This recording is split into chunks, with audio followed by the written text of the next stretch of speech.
ஓம் ஸ்ரீ மகாபெரியவா திருவடிகள் சரணம். அனைவருக்கும் வணக்கம். Welcome to our YouTube channel அறிவோம் அறிவோம். நாம் இன்னைக்கு இந்த வீடியோ பதிவில் எதை பற்றி பார்க்க போகிறோம் அப்படின்னா, அடிமட்டத்தில் இருக்கிற ஏழை கூட பணக்காரனாக மாற இந்த ஒரு பொருளை மட்டும் நம்ம பூஜை அறையில் வச்சா போதுங்க. அது என்ன பொருள், எப்படி வைக்கணும், எத்தனை நாள் வைக்கணும், எந்த கிழமையில் வைக்கணும் அப்படிங்கிறத பற்றி தாங்க இந்த வீடியோ பதிவில் பார்க்க போகிறோம். வீடியோக்குள்ளே போகிறதுக்கு முன்னாடி நீங்கள் இன்னும் நம்ம சேனலை சப்ஸ்கிரைப் பண்ணிக்கோங்க. அப்படியே பக்கத்தில் இருக்க பெல் ஐக்கானை கிளிக் பண்ணிக்கோங்க. அப்பதான் நம்ம போடுற வீடியோ பதிவு உங்களுக்கு உடனடியாக நோட்டிஃபிகேஷனாக வருங்க. இப்போ வாங்க நம்ம வீடியோக்குள்ளே போகலாம். பொதுவாகவே நம்ம கஷ்டம் அப்படின்னா என்ன பண்ணுவோம், நம்மளோட குலதெய்வத்தையோ அப்படி இல்லையா இஷ்ட தெய்வத்தையோ ஏதோ ஒரு தெய்வத்துக்கிட்ட போயிட்டு நம்மளோட கஷ்டம் தீரணும் அப்படின்னு சொல்லிட்டு மனமாற வேண்டிக் கொள்வோம் தானுங்க. அப்படி இல்லையா சில பேர் என்ன பண்ணுவாங்க அப்படின்னா, அந்த பணம் இல்லாத கஷ்டத்தில் சாமி கூட கும்பிட மறந்துடுவாங்கங்க, சாமியை கூட வெறுத்துருவாங்கங்க. ஏன்னா இது நம்ம என்னதான் வழிபாடு செஞ்சாலும் நமக்கு பணமே சேர மாட்டேங்குது சில பேர் வெறுக்கவும் செய்வாங்க. ஆனால் அது மாதிரி காலகட்டத்தில் தான் நாம் கடவுளை வணங்குவதை விடக்கூடாதுங்க. அந்த காலத்தில் ராஜாக்கள் எல்லாமே சில மாந்திரீக தாந்திரிகங்களை செய்வாங்கங்க. அதனால தாங்க அவங்களோட வாழ்க்கை எல்லாமே செல்வ செழிப்பாக இருந்துச்சு. அது மாதிரி ஒரு பரிகாரத்தை தாங்க நம்ம இப்போ பார்க்க போகிறோம். என்னதான் வெற்றி நம்ம வீடு தேடி வந்தாலும் அந்த வெற்றியை நம்ம தக்க வைத்துக் கொள்வதற்காக சில பூஜைகளும் பரிகாரங்களும் நம்ம செய்யணுங்க. அப்படி செஞ்சால் மட்டும்தான் நமக்கு வெற்றியும் நிலைக்கும், வருகின்ற பணவரவும் நிலைக்கும், வீண் விரைய செலவுகள் ஆகாதுங்க, கடன் தொல்லையும் தீருங்க. இந்த வழிபாட்டு முறையை செய்கிறதுக்கு நாம் முழு மனசோடு முழு நம்பிக்கையோடு செஞ்சால் மட்டும்தாங்க நல்ல பலன்கள் கிடைக்கும்.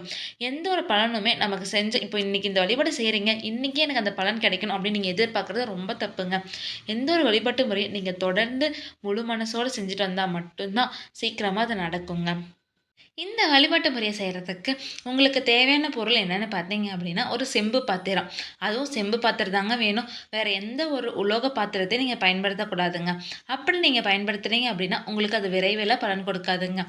ஒரு செம்பு பாத்திரம், அதுக்கப்புறம் ஒரு ரூபாய் அப்படி இல்லைன்னா ரூபாய் நாணயம், கல்லுப்பு, அப்புறம் பச்சரிசி, இது தாங்க வேணும். முதல்ல நீங்கள் என்ன பண்ணுறீங்க அப்படின்னு பார்த்தீங்கன்னா, ஒரு செம்பு பாத்திரம் எடுத்துக்கோங்க. அந்த செம்பு பாத்திரத்தில் கொஞ்சமாக கல்லுப்பு, அப்புறம் கொஞ்சமாக நாட்டு சக்கரை அப்படி இல்லைனா வெல்லம் சேர்த்துக்கோங்க. இது ரெண்டில் எதை வேணாலும் நீங்கள் சேர்த்துக்கலாங்க, அது உங்களோட சௌகரியத்தை பொறுத்துங்க. அதுக்கப்புறம் 2 கைப்பிடி பச்சை அரிசி வேணுங்க. கண்டிப்பாக 2 கைப்பிடி பச்சரிசி போட்டே ஆகணுங்க. அதுக்கப்புறம் அதுக்கு மேலே ஒரு ரூபாய் நாணயம் அப்படி இல்லைன்னா ரூபாய் நாணயம் வைக்கணுங்க. இதுவே நீங்கள் ரூபாய் நாணயம் வச்சிங்கன்னா மிகவும் சிறப்புங்க.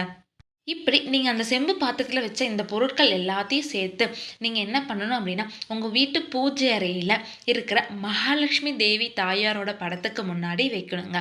இதை நீங்கள் எந்த நாளில் வைக்கணும்னு பார்த்தீங்க அப்படின்னா, வியாழக்கிழமைகளை செய்யணுங்க. இல்லை என்னால் வியாழக்கிழமை செய்ய முடியல அப்படிங்கிறவங்க மற்ற நாட்கள் கூட வைக்கலாங்க.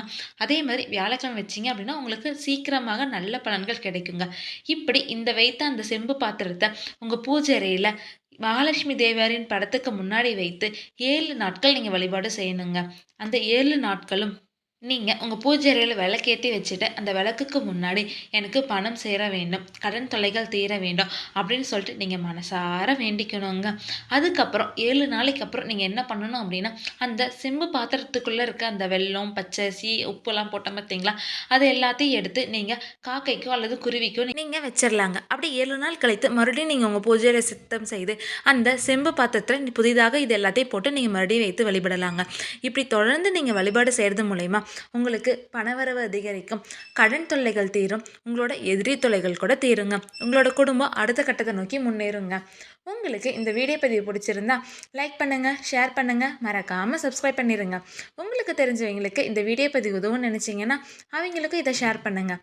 ஹரஹர சங்கர ஜெய ஜெய சங்கரா, ஹரஹர சங்கர ஜெய ஜெய சங்கரா. ஓம் ஸ்ரீ